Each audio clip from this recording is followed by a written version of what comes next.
Episodio 13. Lo que Bayezid dijo a sus hijos antes de desaparecer. El silencio dentro de la tienda no era paz.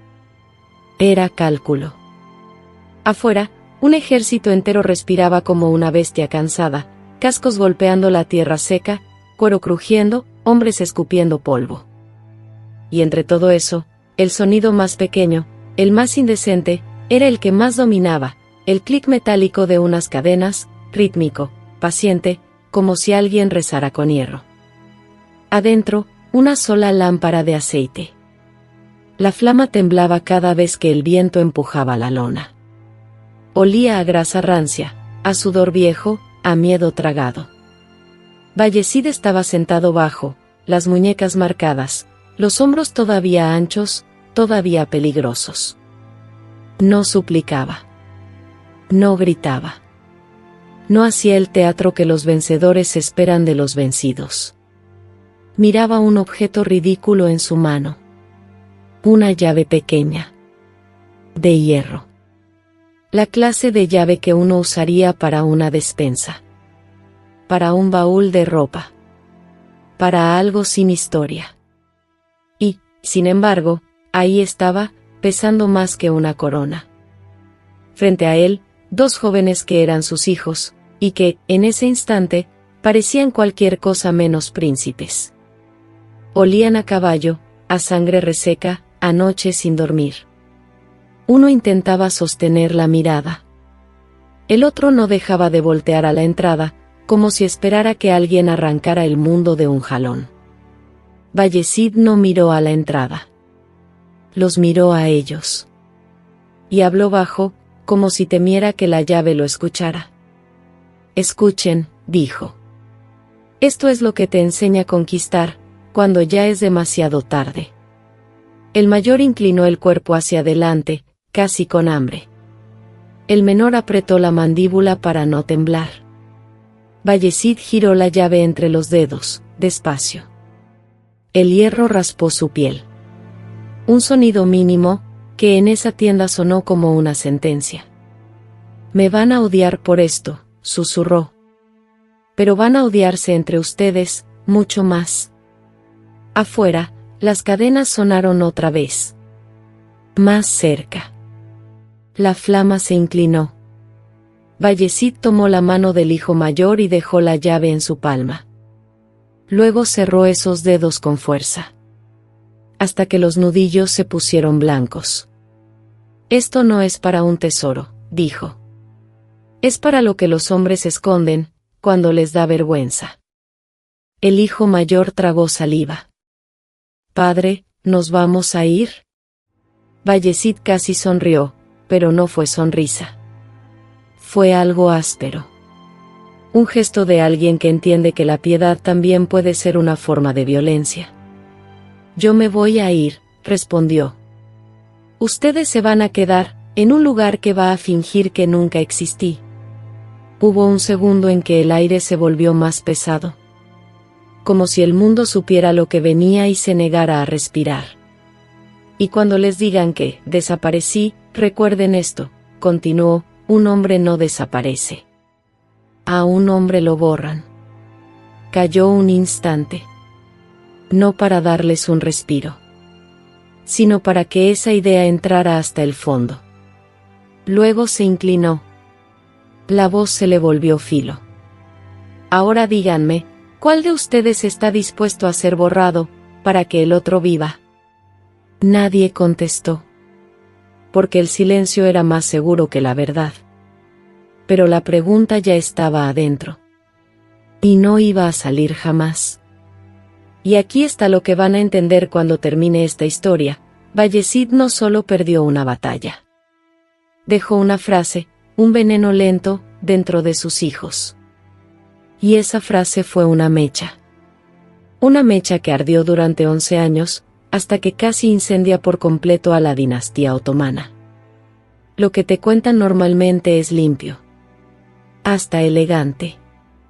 Que Bayezid se enfrentó a Timur. Que Bayezid cayó. Que Bayezid murió, y entonces sus hijos pelearon por el trono. Como si fuera el orden natural de las cosas. pero la verdad tiene olor. Y la verdad, cuando la destapas, apesta. Apesta a cuero mojado. A lana vieja pegada a la piel. A sangre escondida bajo túnicas que alguien lava en la madrugada para que al amanecer todo parezca normal. La batalla ocurrió cerca de Ankara, a finales de julio de 1402. Hay fuentes que la colocan el 20 de julio, otras el 28. Pero lo que ninguna discusión puede borrar es esto: fue pleno verano, cuando el calor vuelve delirante al hombre más disciplinado y vuelve cruel al agua. Y en esa llanura, Timur no solo derrotó a los otomanos, capturó al sultán. Lo tomó vivo.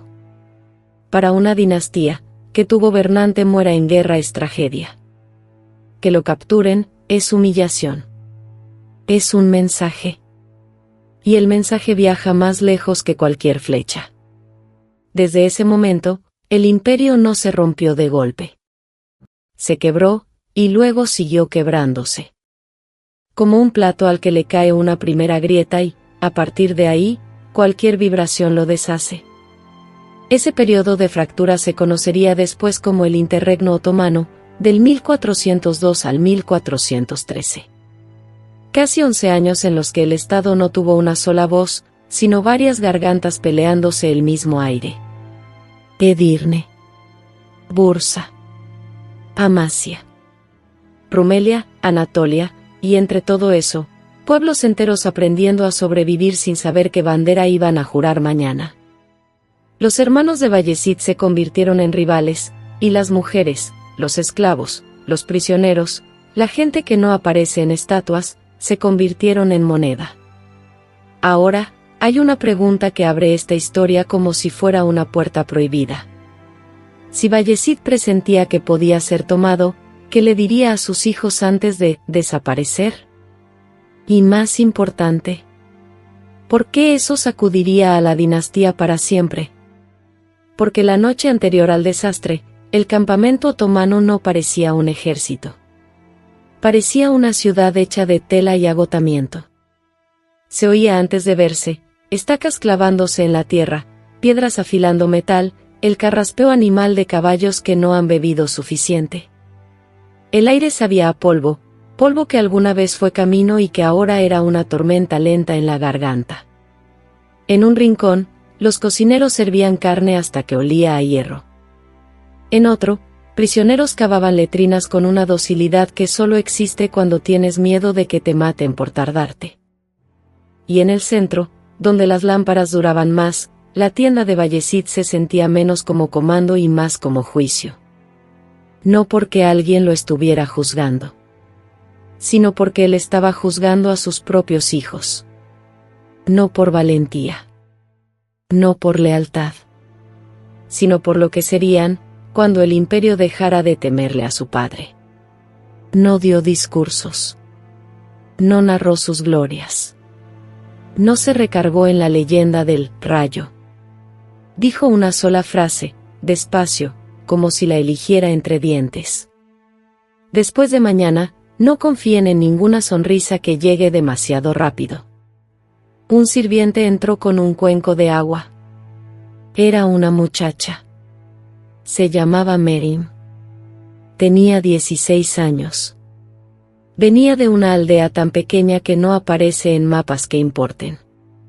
La tomaron en una campaña y, desde entonces, aprendió rápido el idioma que salva vidas, callar a tiempo. Sus manos olían a cebolla y ceniza. Sus uñas estaban negras. Pero sus ojos miraban como miran los que ya vieron lo peor y siguen aquí. Ella no conocía los nombres completos de los príncipes. No necesitaba conocerlos. Había visto versiones pequeñas del mismo drama, dos hermanos peleando por un pedazo de pan, un padre decidiendo cuál hijo se queda con zapatos y cuál se queda con frío. La realeza, pensaba, es la misma hambre, solo que vestida con bordados. Afuera, los exploradores traían noticias, movimientos, polvo en el horizonte, líneas que se forman y se deshacen. Se pronunciaban palabras como si fueran plaga, arqueros, caballería, elefantes, y el agua. El agua siempre regresaba. Bayezid apretaba la mandíbula. No pidió plegarias. Pidió obediencia. Y, sin embargo, cuando la tienda quedó casi vacía y solo quedó familia, hizo algo que no encajaba con el mito. Dudó. En esa duda, apareció el padre. Sacó de nuevo la llave pequeña y la dejó en la alfombra entre sus hijos como si estuviera dejando un tercer corazón. Hay un cofre, les dijo. No aquí. No esta noche. Pero existe. No explicó qué había dentro. Solo dijo. Si no vuelvo, no lo habrán juntos. El hijo mayor frunció el ceño, incrédulo. ¿Por qué? Bayezid lo miró como si esa pregunta fuera el último lujo de la infancia. Porque si lo abren juntos, van a aprender la misma verdad al mismo tiempo. Se inclinó. Y así es como los hermanos se vuelven enemigos, en una sola respiración. A lo lejos sonó un cuerno. Bajo. Ajeno. Timúrida. Una nota que parecía el gruñido de una bestia que ya huele a su presa. Merim, afuera, se detuvo con el cuenco en las manos. El agua vibró. Bayezid no se movió. Mejor que uno de ustedes me odie, dijo, a que los dos se amen entre ustedes. Y luego los mandó al exterior. A la noche.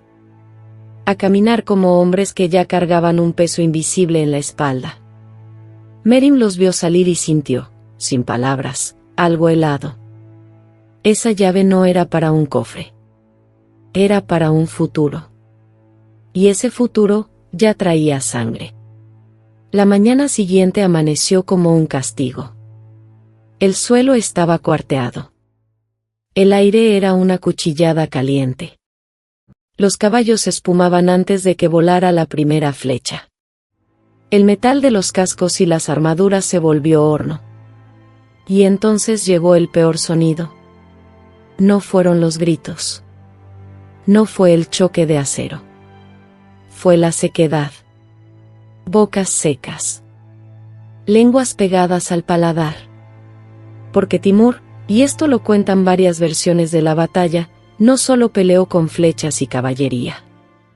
Peleó con algo más simple, controló el agua. Se habla de un arroyo, de un punto vital, de agua desviada, retenida, convertida en trampa. Y cuando un ejército debe elegir entre avanzar hacia la muerte o morir de sed, la moral deja de ser moral. Se vuelve instinto. La sed se volvió estrategia. La sed se volvió ley. Los hombres de Bayezid avanzaban como si caminaran bajo el agua. Algunos tropezaban.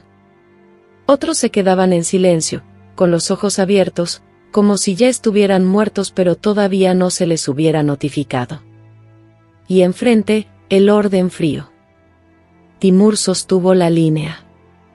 Caballería en los flancos. Arqueros listos para hacer silbar el horizonte. En algunas narraciones aparecen elefantes en el centro como símbolo de fuerza y espectáculo. Y, sobre todo, paciencia. La paciencia del que sabe que el tiempo también mata. Luego pasó lo que los imperios nunca quieren admitir en voz alta. La primera traición. No fue un grito de «me voy con el enemigo». Fue algo más sucio. Ausencia. Un pedazo del ejército dejó de estar donde debía estar. Tropas anatolias, hombres con lealtades cosidas a señores locales, comenzaron a despegarse como piel vieja. Algunos desertaron en plena pelea. Otros cruzaron al otro lado. Otros, simplemente, dejaron de avanzar, como si el cuerpo hubiera renunciado. Y aquí, escucha esto con calma, porque este es el tipo de detalle que rara vez se dice en los relatos heroicos. Muchos de esos hombres no traicionaron al imperio. Traicionaron a la humillación. Había un oficial, uno entre cientos, al que podemos llamar Hassan. 34 años. Anatolia. Una cicatriz vieja en el labio. Un recuerdo reciente de cómo el poder otomano devoró la autonomía de su tierra y lo obligó a arrodillarse, no ante Dios, sino ante un hombre. Cuando vio el estandarte de Timur, algo se le rompió por dentro. Y se dijo una frase para sobrevivir, una frase que suena limpia solo si no piensas demasiado. No traiciono mi fe, traiciono al hombre que humilló a mi padre. Y con esa justificación privada, giró el caballo. Cabalgó hacia Timur. Vivió. Y ese simple hecho, vivir por cambiar de bando, empezó a sonar como música para otros oídos. Bayezid, aún así, peleó. Peleó como si pudiera golpear a la historia hasta regresarla a su lugar. Como si el orgullo pudiera cerrar grietas. Pero la historia no se moretea. La historia rompe huesos. Al caer la noche, el ejército otomano estaba abierto en canal. El terreno era un tapete de flechas, cuerpos y metal abandonado. Algunos relatos hablan de intentos de huida, de persecución, de montañas cercadas, y el punto inevitable, Bayezid fue capturado. Un sultán tomado vivo. Eso no terminó una batalla. Terminó un hechizo. Porque desde ese instante, el nombre, Bayezid, ya no era poder. Era rumor. Y un rumor se puede moldear. El campamento se deshizo. Prisioneros intentaron romper cadenas y fueron cazados. Sirvientes huyeron o fueron robados como si fueran parte del botín. Mujeres cambiaron de dueño sin cambiar de destino. Y en medio del caos, Merin vio la llave otra vez. No en la mano de un príncipe. En el suelo. Entre polvo y pisadas. Perdida. Aplastada por la urgencia. Y entendió algo brutal, con un dolor que no se llora. Si esa llave se pierde, el cofre se convierte en maldición. Y si el cofre es una maldición, los hijos van a matar por controlarlo, incluso sin saber qué contiene. Porque el objeto real nunca fue el hierro. Fue lo que el hierro prometía. Timur no necesitaba matar a Bayezid de inmediato. Necesitaba mantenerlo vivo el tiempo suficiente para que fuera visto, o al menos imaginado. Porque un sultán muerto puede volverse mártir. Un sultán vivo y cautivo, se vuelve mensaje. Y los mensajes viajan más lejos que los caballos. Con los meses, el mundo empezó a obsesionarse con los detalles. ¿Lo encerraron en una jaula? ¿De oro? ¿De hierro? ¿Fue exhibido? ¿Fue tratado a veces como huésped y a veces como perro? Hay versiones que lo afirman con placer, porque la imaginación humana ama el castigo cuando lo siente merecido. Y hay otras que lo ponen en duda, señalando que los testigos contemporáneos no describen jaulas, y que parte del espectáculo puede haber crecido en la mente europea, hambrienta de ver caer a un rival. Pero aquí está lo que de verdad importa para el destino otomano. La jaula, real o no, funcionó. La humillación, real o no, viajó. Y viajó como viaja el miedo, de boca en boca, cambiando de forma, alimentándose a sí mismo. En ese corredor de rumores caminaban quienes nunca aparecen como protagonistas. Una mujer, Olivera, de origen serbio, alrededor de 30 años. Atada a la casa de Bayezid por política y por sangre ajena. Su nombre se volvió bandera en historias sobre vergüenza y exhibición, y aún así, en varias narraciones, ella sobrevive. Y si sobrevive, no es porque el mundo se apiade, sino porque el mundo siempre encuentra una forma de usar a una sobreviviente como símbolo. Y también estaban los mensajeros. Uno de ellos, al que podemos llamar Nadir, 41 años. Eunuco. Comprado de joven, criado para memorizar rutas, para ser invisible cuando cargaba palabras ajenas. En tiempos normales, la discreción era su fortaleza. Después de Ankara, la discreción se volvió su condena. Porque en un imperio fracturado, una carta vale más que una vida. Y la vida de un hombre que carga cartas vale menos que el sello de cera que trae. Merim, por su parte, no dejó la historia. La historia no suelta a quienes necesita. Fue amarrada con cuerda, llevada en una caravana. La soga le mordía cuando respiraba. El cuero de los carros apestaba a animal mojado. Los hombres discutían nombres de príncipes como jugadores discuten caballos, quien tomó Edirne, quien se aferra a Bursa, quien resiste en Amasia. Y repetían una frase con hambre, en distintos acentos. Ahora el trono está abierto. Lo que para ellos era oportunidad, para los demás era temporada de cacería. Entonces llegó 1403. Marzo. Bayezid murió en cautiverio. Hay relatos que fijan el mes con seguridad, incluso si discuten el día exacto o la causa. Unos sugieren enfermedad, otros sugieren el golpe final de la humillación.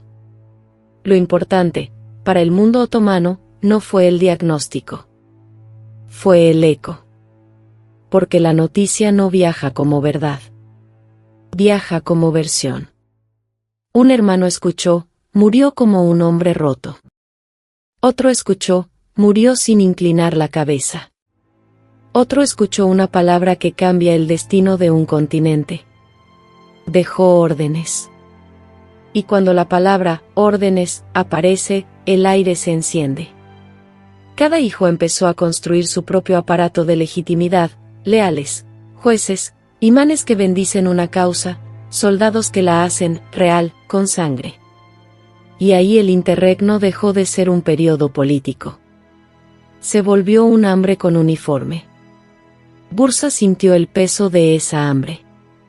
Imagina a Eleni, 22 años, origen griego, viuda demasiado pronto. No por romanticismo, sino por estadísticas humanas, la guerra no pregunta. Ella vende su brazalete de boda para comprar grano. Al día siguiente, soldados requisan el grano en nombre de un príncipe al que ella jamás ha visto. Le dicen que es por el bien del orden. Eleni entiende, en un instante que la quema por dentro, que orden significa que alguien siempre come primero, y nunca eres tú. En Edirne, Marco, 38, origen balcánico. Alguna vez tuvo un papel que decía que era libre.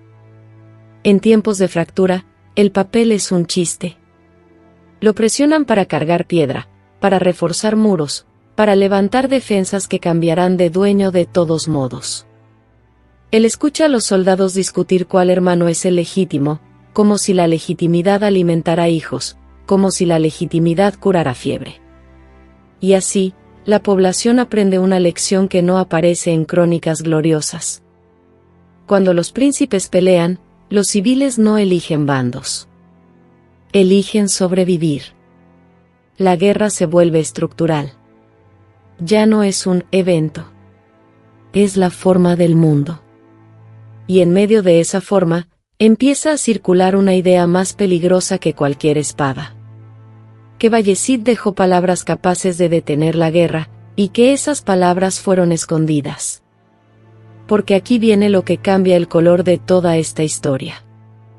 Hay una versión, repetida en algunos relatos modernos, que afirma que Timur señaló a un hijo, Mehmed, como heredero preferido, como el que debía sostener el centro del Estado. Y que los otros hermanos rechazaron esa señal, aferrándose a una lógica de sucesión donde cualquier varón de la casa podía reclamar el trono. No necesitas creerlo como hecho absoluto para entender su veneno. Basta con que la gente lo crea. Porque si el enemigo elige a tu hermano, entonces la guerra ya no es solo por poder. Se vuelve purificación. Se vuelve un teatro donde cualquiera puede llamarse patriota, mientras ahorca a su propio sangre. Y si, además, existe la idea de que Bayezid dejó una directiva final, entonces esa directiva se vuelve explosiva. Porque una frase de un padre puede cortar una guerra, antes de que empiece. A menos que alguien la encierre. A menos que alguien la borre. Y aquí, la historia entra en una zona donde la documentación se vuelve sombra, y la sombra se vuelve el lugar perfecto para contar una verdad humana. No tenemos, hoy, un papel indiscutible que diga, Bayezid escribió exactamente esto. Lo que sí tenemos es el patrón, silencios, rumores, relatos contradictorios, y la certeza de que en una guerra civil, lo más valioso no es el oro. Es la narrativa. Es quien tiene derecho a decir, yo soy la continuidad. Así que escucha esta reconstrucción como se escuchan las historias peligrosas, no como un acta notarial, sino como un espejo. Merim sobrevivió. No porque alguien la rescatara, sino porque aprendió a desaparecer dentro de la cocina, dentro de la ropa sucia, dentro de la rutina. La invisibilidad como armadura. Durante un tiempo trabajó en bursa. Lavaba túnicas. Restregaba sangre que ya no tenía dueño. Escuchaba nombres pronunciados con asco, el favorecido por Timur. Escuchaba a otros con hambre, el de Edirne. Y veía cómo los hombres, cuando no podían ganar con espada, intentaban ganar con historias. Una noche le ordenaron lavar una prenda pesada, cara. Al tocar el forro, sintió algo, un pequeño bulto cosido con prisa. Como si alguien hubiera escondido un corazón extra. Lo abrió con cuidado. Dentro había un pedazo de cera quebrada, y un papel manchado, sudado, doblado tantas veces que parecía querer deshacerse. No era un gran manifiesto. No era poesía. No era gloria. Era breve. Práctico. Como hablan los hombres que saben que el tiempo se está cerrando. Y en esa reconstrucción, la voz de Bayezid no suena como héroe. Suena como alguien que ya entendió el mecanismo de su propia casa. No rompan el reino mientras Timur aún camina. No dejen que el enojo decida la sucesión. Si no regreso, que sostenga el Estado quien pueda sostener el centro, y alimentar a la gente. Y luego la línea que vuelve todo insoportable. Si no pueden aceptarlo, hagan lo que van a hacer. Pero no finjan que es justicia. Esa frase es un cuchillo. Porque no ordena amor entre hermanos. Ordena honestidad sobre el odio. Y eso, para una dinastía, es más peligroso que cualquier enemigo. Merim no sabía a cuál hermano entregarlo. Y en esa duda se jugaba la vida. Si lo daba al equivocado, moría. Si lo escondía, quizá moría igual, pero más tarde. Así que hizo lo que hacen los que no tienen poder formal, convirtió el secreto en su única propiedad. Buscó un lugar. Encontró un cofre de hierro en un cuarto de almacenamiento. Bandas metálicas. Frío. Pesado como una promesa que no quieres cumplir. Metió el papel dentro. Y cerró. ¿Con qué? Con una llave pequeña de hierro. La misma idea. El mismo símbolo. Tal vez no la misma llave literal, pero sí el mismo tipo de llave, la llave de lo que se encierra por vergüenza. De pronto, el objeto que parecía ridículo en manos de un sultán, cobraba sentido en manos de una muchacha sin nombre en los libros. Porque eso también es imperio. Creer que solo los grandes deciden, cuando a veces los pequeños solo tienen que cerrar una puerta para cambiar el ritmo de una guerra. Y mientras los hermanos se devoraban, el cofre se volvió rumor. Bayezid dejó palabras. Bayezid dejó una instrucción. Y quienes se alimentaban del caos hicieron lo que siempre hacen los que viven de la guerra. Asegurarse de que el cofre nunca se abriera, o de que, si se abriera solo para los ojos correctos. Porque si esas palabras salían a la luz, el mito de los hermanos trágicos se caía. Ya no serían víctimas del destino. Serían hombres que eligieron. Y eso, en política, es imperdonable. Entonces, el desaparecer de Bayezid deja de ser solo cautiverio y muerte. Se vuelve borrado. Borrado conveniente. Borrado administrado. Borrado para que nadie pudiera decir, nuestro padre nos pidió detenernos. Y ahora, si todo lo anterior te estuvo sosteniendo, agárrate mejor, porque el final no es un cierre cómodo. El interregno otomano termina, formalmente, con una fecha clara, 5 de julio de 1413, en la batalla de Camurlú. Ahí, Mehmed emerge como vencedor y restaura una sola voz para el Estado. En el papel, suena como orden. En el cuerpo de la gente, suena como, por fin dejó de cambiar el amo cada semana. Los centros de poder al inicio fueron conocidos, Suleiman asentado en Edirne, Isa afirmándose en Bursa, Mehmed con base en Amasya, Musa moviéndose, creciendo como rival, y el juego de alianzas que convierte a un hermano en salvador un día y en monstruo al siguiente. Hay relatos que describen finales sin poesía, estrangulamientos, huidas, muertes a manos de gente común, ejecuciones que ocurren lejos del brillo de los palacios. El poder, cuando está hambriento, no mata con ceremonia. Mata con eficiencia. ¿Y el costo? No lo pagan las coronas. Lo paga Eleni, que muere en un invierno de fiebre mientras los hombres discuten legitimidad. Lo paga su bebé, Andreas, que crece sirviendo a campamentos, aprendiendo que su nombre vale menos que un estandarte. Lo paga Marco, que construye muros para un futuro que no le pertenece.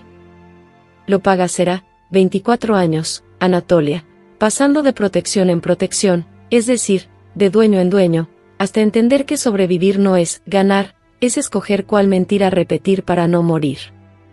Y mientras Mehmed por fin se sienta con el título completo, lo que recibe no es solo un imperio. Recibe una lección. Una lección que Bayezid intentó decir en voz baja, y que la dinastía aprendió a gritos. El Estado sobrevive cuando los hermanos mueren. Esa idea no termina en 1413. Se queda. Se filtra. Se vuelve precedente. Y un precedente, en una casa de poder, es una herencia más fuerte que el amor. Porque el amor exige límites. El precedente exige repetición. Entonces regresemos, una última vez, a lo esencial, que les dijo Bayezid a sus hijos. No fue una bendición. Fue una trampa psicológica. Les dejó un dilema que los iba a perseguir aunque él ya no respirara. Hagan lo que sea necesario, pero no se mientan sobre el motivo. Ese es el tipo de frase que destruye dinastías. Porque obliga a reconocer que, detrás de la tradición, detrás de la religión, detrás del bien del Estado, casi siempre hay una cosa más simple. Miedo.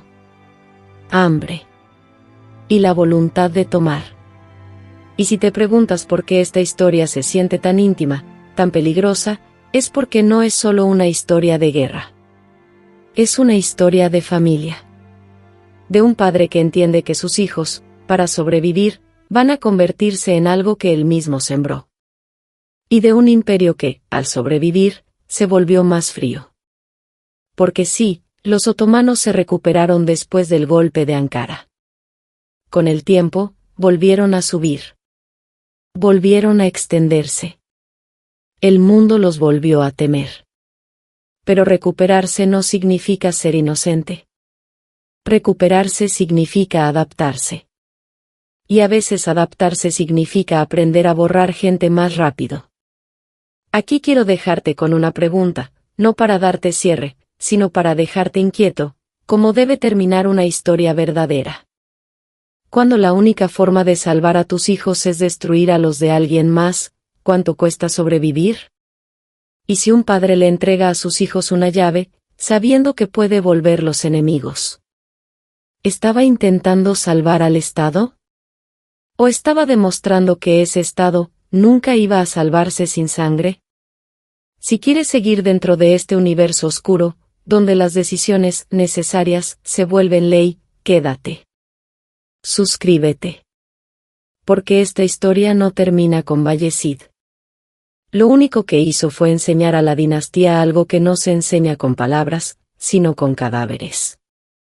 Y al final, cuando todo parece callarse, imagina el sonido. Una llave girando en una cerradura. Clic. Y luego nada. Silencio. Como si el mundo acabara de cerrar un cofre, y todavía no supiera si lo hizo para proteger la verdad, o para sepultarla viva.